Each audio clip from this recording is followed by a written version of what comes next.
Tudo bem? Meus cumprimentos aqui a todos aqueles que já estão ingressando aqui na página, doutora Ângela Romiti. Estive na sua terra no sábado, doutora Ângela. Doutora Margarete Maia, estimada amiga, e todos os demais que estão aqui ingressando para mais este encontro virtual, por cuja realização eu agradeço muitíssimo ao ARPEN Goiás, na pessoa do Dr. Bruno Quintiliano Silva Vieira e da doutora Evelyn Tonioli Valente. Nesta série, que é a série Caminhando pela Lei 6.015, idealizada pela doutora Thaís Castelo Branco, registradora civil no estado do Ceará. E hospedada aqui, para muita honra minha, pela ARPEN de Goiás.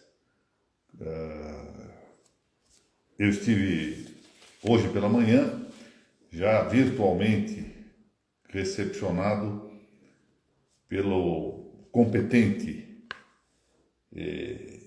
grupo de juristas do estado de Goiás, desta feita na Escola Judicial de Goiás, cujo diretor, o desembargador Delintro de Almeida Filho, na companhia da professora e juíza Liliana Bittencourt, receberam-me para uma pequena palestra sobre o tema técnica, tecnocracia e tecnolatria, que também tem as suas ressonâncias, e muitas, no campo das notas e dos registros públicos. Não é?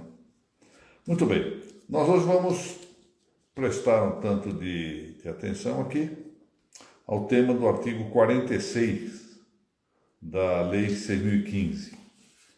Esse artigo 46 inaugura um capítulo que está no título 2º. O título 2º diz respeito ao registro civil das pessoas naturais, na nossa Lei 6.015. E esse título 2º tem esse capítulo 3º, das penalidades. Nós vamos tratar disto. Parece um tanto curioso que as penalidades se antecipem às previsões das condutas que podem atraí-las, ou pelo menos de boa parte dessas condutas. Mas isso talvez se justifique topicamente na lei pelo fato de que é uma disposição mais geral, ao passo que as disposições que seguem são disposições particulares, específicas. Muito bem. Começo por observar aqui algo que acaba de receber um certo fomento,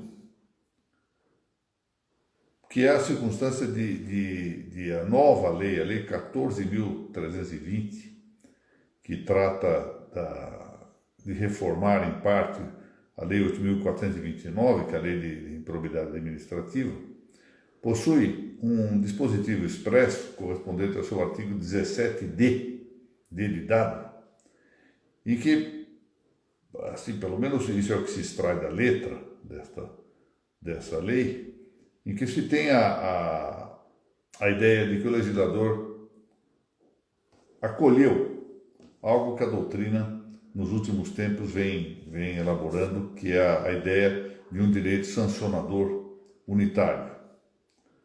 Ou seja, chamemos assim direito das penas e das penalidades.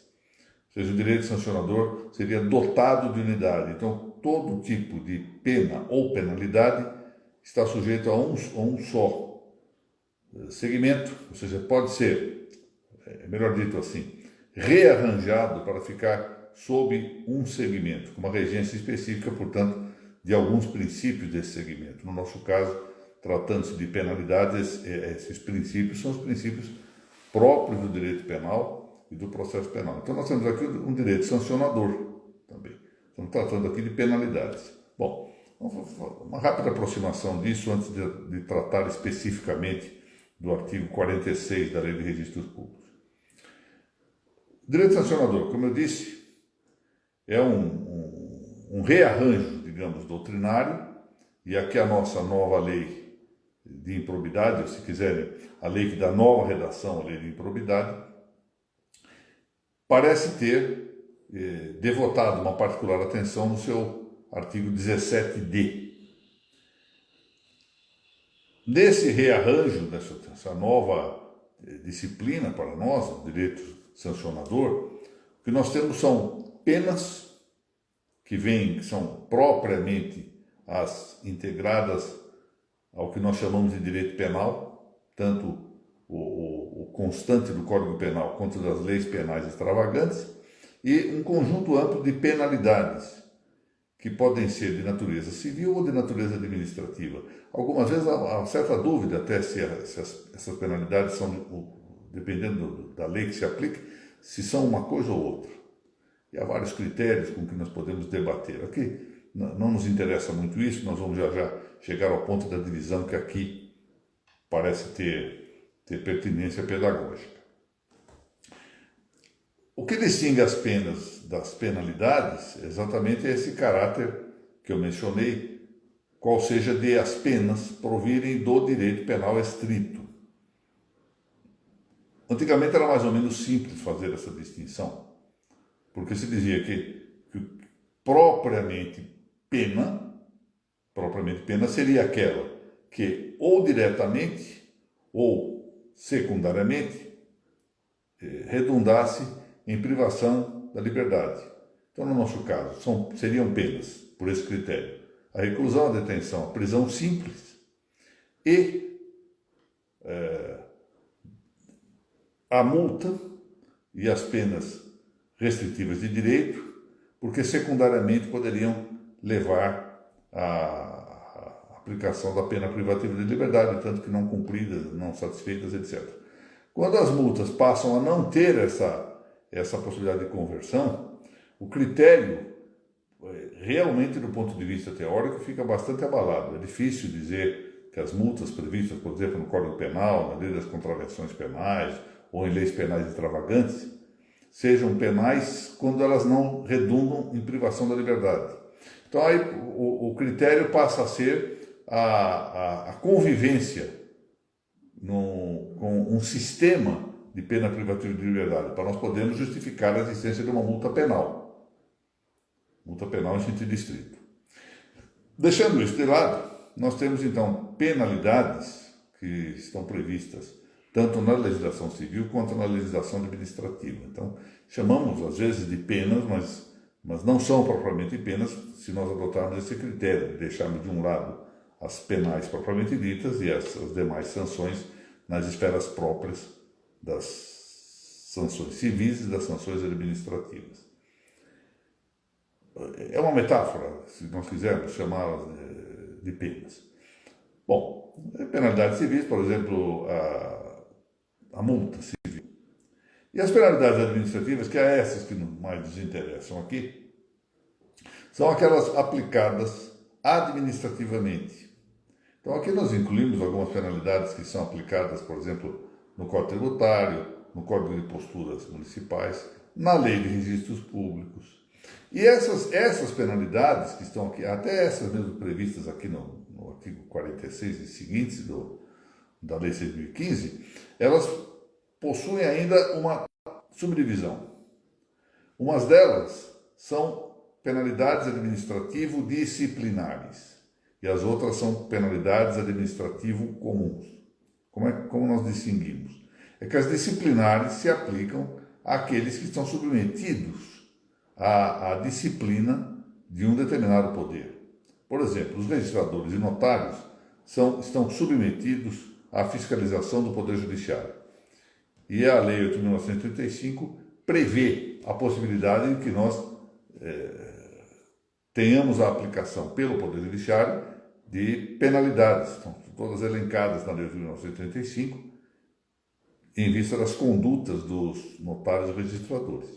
Então, essas penalidades são penalidades disciplinares, elas são administrativas de caráter disciplinar. Mas há outras que são aplicadas aos particulares. Os particulares não estão submetidos à regência disciplinar. E essas são as penalidades comuns. Penalidades que, portanto, têm caráter administrativo, são aplicadas administrativamente. Por exemplo, a multa de trânsito é uma penalidade comum, não é uma penalidade disciplinar. Mas tem de caráter administrativo. Então, a distinção está em que as penalidades disciplinares são aplicadas ao que se chama de aos intranei, no plural, né? O intraneus é o singular, aquele que participa do serviço é o intraneus, e no plural, intranei. E as penalidades comuns, administrativas comuns, são aplicadas aos extranei, ou seja, aqueles que não são submetidos à regência disciplinar de um determinado poder. Então nós temos essa divisão. Penas propriamente ditas são as de caráter do direito criminal, e as penalidades são de caráter civil ou administrativas. As administrativas, fizemos essa divisão porque aqui nos interessa, de caráter disciplinar e de caráter comum. Muito bem. O artigo, agora nos dirigindo à leitura do artigo 46, dispunha na sua redação original algo que foi bastante alterado na redação do texto vigente. Eu vou ler o texto original para depois nós comentarmos essas modificações do texto vigente. Vamos ler aqui o caput do artigo 46 no texto primitivo da Lei 6.015. Dizia o seguinte: as declarações de nascimento feitas após o decurso do prazo legal. E qual era esse prazo legal? Bom, isso nós vamos ter que encontrar em outros artigos, artigos 50, 51, etc. As declarações de nascimento feitas após o decurso do prazo legal somente serão registradas mediante despacho do juiz competente do lugar da residência do interessado e recolhimento de multa correspondente a 1/10 do salário mínimo da região. O parágrafo 2º dizia: será dispensada de pagamento de multa a parte pobre, artigo 30. Muito bem, e vale a pena mencionar o parágrafo primeiro, porque dizia que o despacho do juiz poderia dispensar-se se o registrando tivesse menos de 12 anos de idade.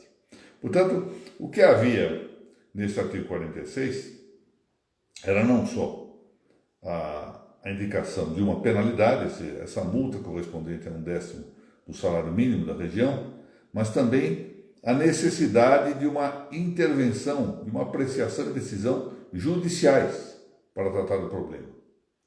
Bom, isso vai desaparecer, como veremos no texto atual, mas antes de mencionar essa circunstância, nós vamos ver que já desde 1997, portanto, 20 e poucos anos após a vigência da Lei 6.015, passou a haver alteração quanto ao tema da multa. Vejam que a Lei 9.465 de 1997, 9465, diz o seguinte, artigo 1º, não haverá incidência de emolumentos ou multas no registro de nascimento efetuado fora de prazo, quando destinado à obtenção de carteira do trabalho e previdência social. Então, veja, já em 1997, havia uma dispensa, não só de emolumentos, era a política de gratuidade que se instalou exatamente com grande força a partir do governo do professor Cardoso, na presidência da República.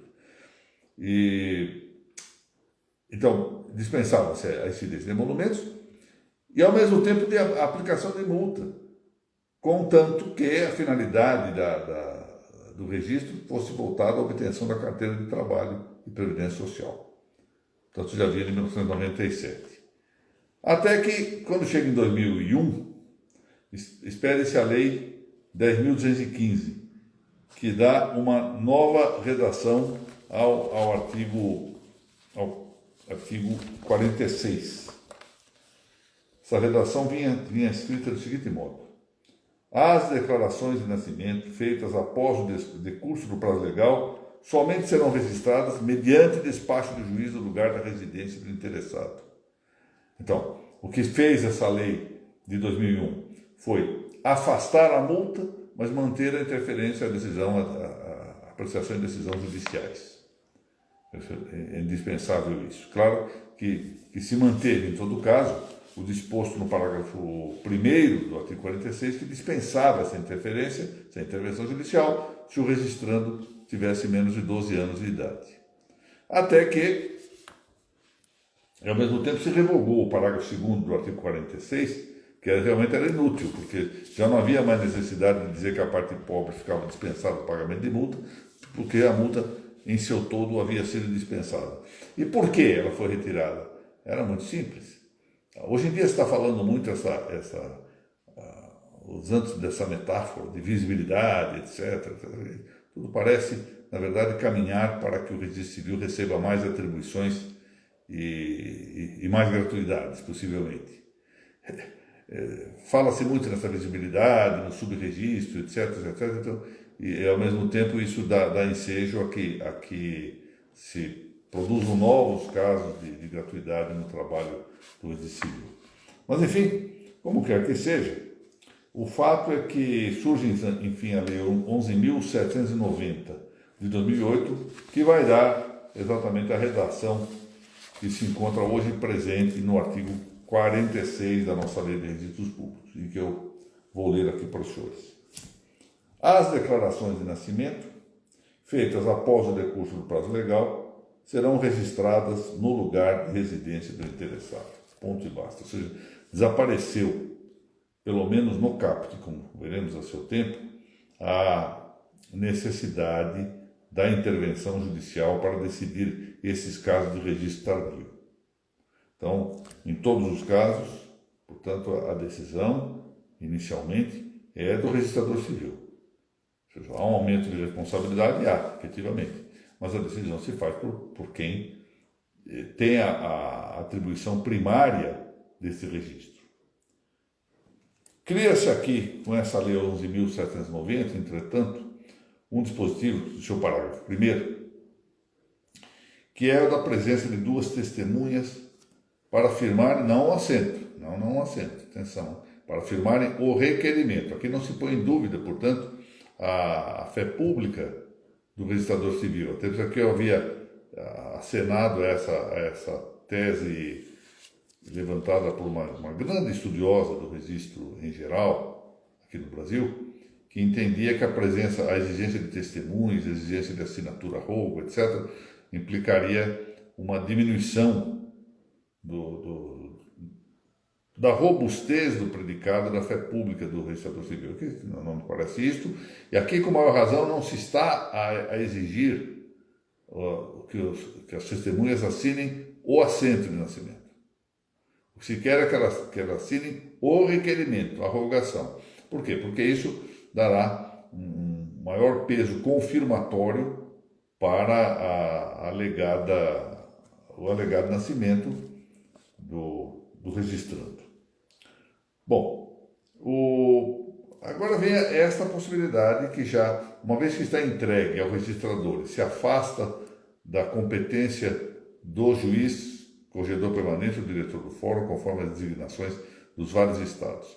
Se afasta da competência dele, primariamente, a apreciação do pleito de registro de nascimento tardio, tem que se dar ao oficial do registro civil a possibilidade de ele ter dúvida grave e não deposta a respeito da situação.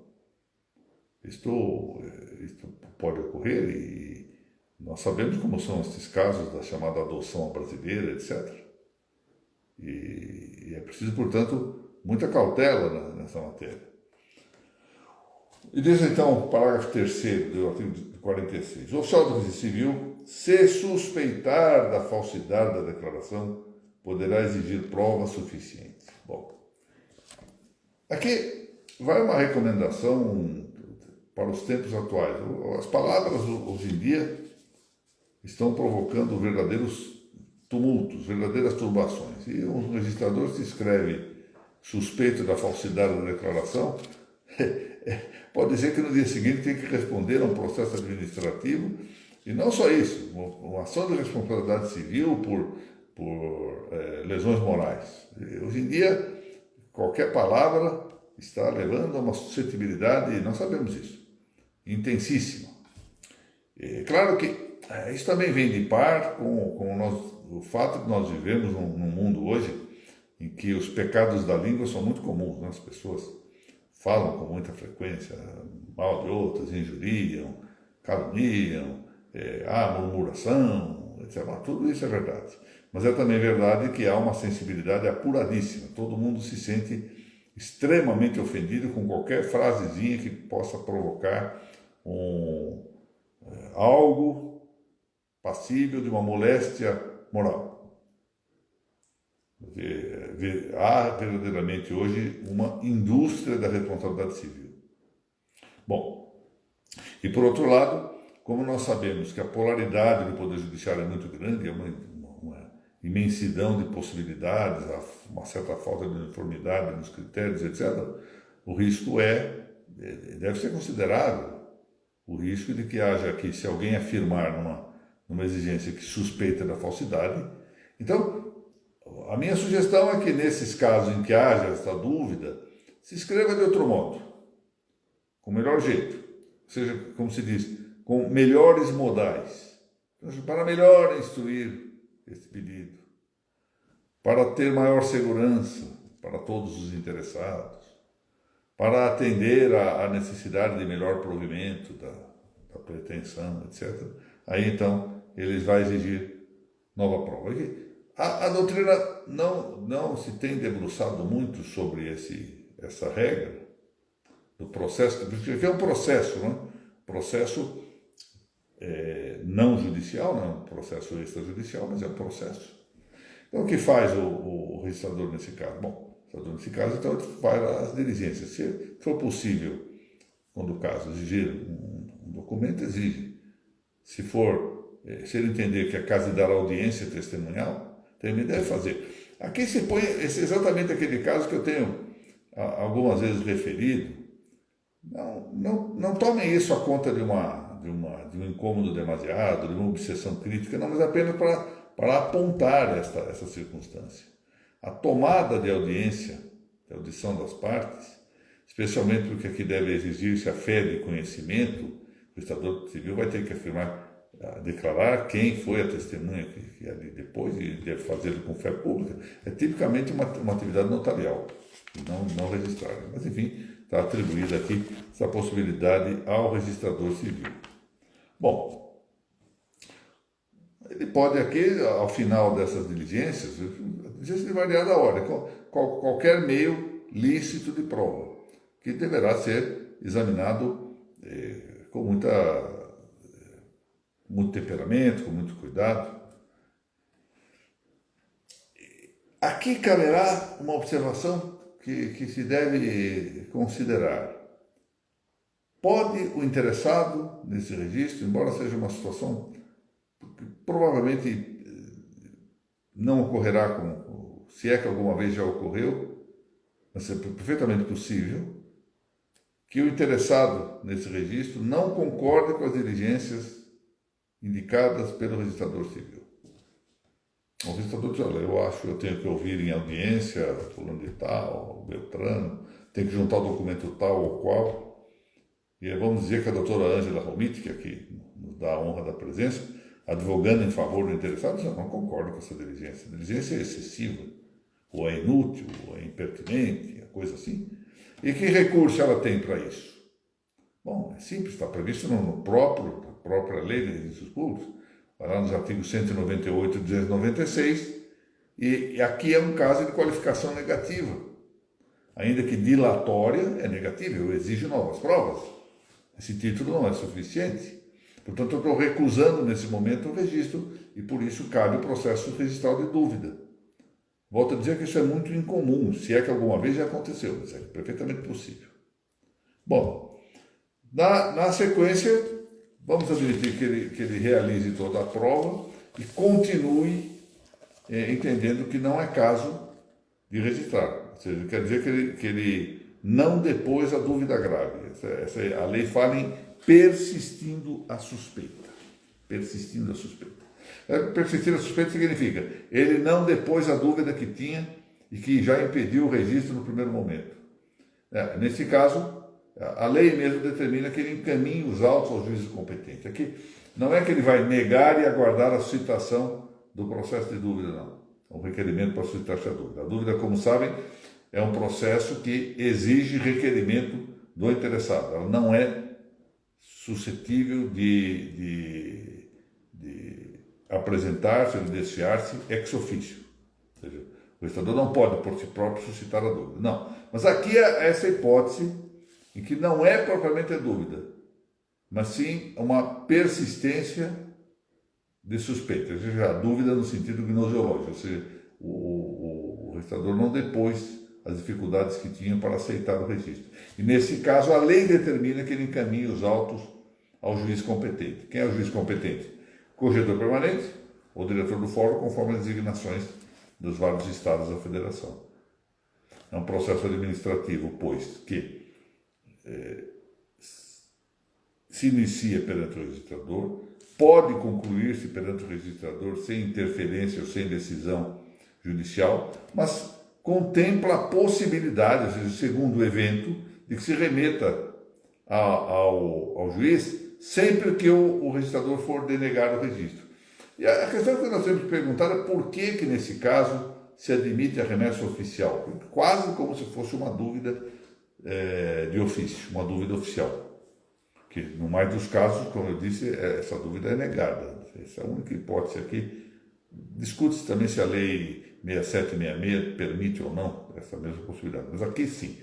Aqui isso vai para o registro, para o juiz, e ainda que não se chame de dúvida, ao fundo segue o figurino da dúvida. A razão pela qual, a razão pela qual esse dispositivo está aqui, admitindo a remessa oficial, é exatamente o combate ao chamado subregistro. Quer dizer, essa expressão subregistro, ela significa menos do que quer dizer. Subregistro, na verdade, não significa por si própria como expressão a ideia de falta de registro. Ou seja, como há necessidade, a conveniência do registro civil, do nascimento, para permitir o nascimento de outros direitos e a possibilidade de desenvolvimento da vida jurídica, é conveniente, de todo conveniente para a comunidade política, não é para o Estado, para a comunidade, para a sociedade política. É conveniente que o registro seja o mais possível fomentado. Por isso é que o registrador, ao denegar, não aguarda o requerimento de suscitação de dúvida. Há o interesse efetivo de toda a sociedade política a que esse registro se consuma e se realize. Então isso entrega ao juiz, e o juiz vai decidir. A lei não prevê, e é por isso que aqui não é propriamente a dúvida registral. A lei não prevê, neste caso, que o juiz deva julgar de acordo com a titulação apresentada. É um processo administrativo, e o juiz pode, na sua atividade, ele produzir provas. Quer dizer, determinar a produção de provas. Então, imaginemos o seguinte: a doutora Evelyn Valente, que acaba de ingressar aqui, a quem renova os cumprimentos que lhe dirigia ao início da nossa exposição, entende que há dúvida não deposta acerca da veracidade das afirmações relativamente ao registro tardio buscado. Ela faz as provas que entende caber. E, afinal, continua mantendo esse entendimento, pois aplica o parágrafo 4º desse artigo 46 e remete o assunto à decisão do corregedor permanente ou diretor do fórum. Volto a dizer aqui, depende dos estados essa designação. Lá o juiz examina, e ele pode dizer, bom, as provas colhidas pela doutora Evelyn são suficientes para meu esclarecimento, eu estou esclarecido, acho que, ou então foram todas que podiam ser produzidas, e aí vai decidir ou mantendo o entendimento da doutora Evelyn ou contrariando. Ele pode entender que as provas já foram bastantes para uma posição ou outra. Mas ele pode entender que as provas foram mesmo insuficientes, mas que podem ser completadas. Olha, faltou uma coisa que talvez aqui vai resolver o problema. Ele pode ouvir uma pessoa, pode tomar nova audiência de alguém que o registrador ouviu na origem, ou seja, há uma nova possibilidade procedimental nesse processo administrativo, na sua segunda fase, que eu já disse, uma fase eventual, que é com a intervenção judiciária. Por fim, o parágrafo 5º também está em vigor. Se o juiz não fixar prazo menor, o oficial deverá lavrar o assento dentro de 5 dias, sob pena de pagar multa correspondente a um salário mínimo da região. Aqui se manteve a multa, porque essa multa é penalidade disciplinar, não administrativa comum. Lembre-se que no início da nossa aula eu disse, as penalidades administrativas podem ser de caráter disciplinar ou de caráter comum. As de caráter comum não cabia nesse dispositivo, porque a lei quer fomentar o registro do nascimento. E, portanto, não era conveniente aplicar uma multa que seria só um fomento, um incentivo a que alguém, então, ó, perdi o prazo, não vou registrar porque vou ter que pagar uma multa. É mais ou menos como aplicar penalidade a quem tenta o suicídio sem êxito, né? Então, só vai piorar a situação. Então, aqui. Agora, a multa de caráter, ou seja, a penalidade de caráter disciplinar, aí sim, essa é possível, até o contrário, ela fomenta a rapidez para a prática do ato do registro de nascimento. Muito bem. E com isso eu concluí, esse artigo é interessantíssimo, eu acho que é um artigo a que pouco se dedica a doutrina. Aí nós temos ótimos registradores civis aqui nesse grupo, entre outros, já saudei a doutora Evelyn, saudei aqui também a doutora Margarete, vi que está a professora Isabela, a doutora Larissa Moro e outros tão bons registradores civis que poderiam, quem sabe, se dedicar aqui a um exame mais aprofundado desse artigo 46. É um belíssimo, belíssimo dispositivo, com toda essa trajetória que vai mostrando uma tentativa de legislador chegar a um resultado mais sensato do que era o texto original da Lei de Registros Públicos. Muito bem. Então, hoje, pela segunda vez, tive, pois, o gosto de falar aqui a convite dos juristas goianos, como eu disse ao início da exposição. Estive lá pela manhã, atendendo a um honroso convite que me fez a Escola Judicial de Goiás, o desembargador Delinto de Almeida Filho e a professora, minha amiga, Liliana Bittencourt, falando sobre o tema técnica, tecnocracia e tecnolatria, e de caminho, por assim dizer, né? De carona entre a técnica e a tecnocracia, tratando um pouquinho do tema do tecnicismo. Temas, embora tratados de maneira geral, eu não falei lá sobre direito registral e direito notarial, mas ficamos no tema de direito político e um pouco de filosofia da técnica, mas um tema que é de grande importância prática. Nós estamos vendo aqui nesse momento esta necessidade de, por assim dizer, pararmos as mentes para verificar o papel da técnica no ambiente registral e notarial.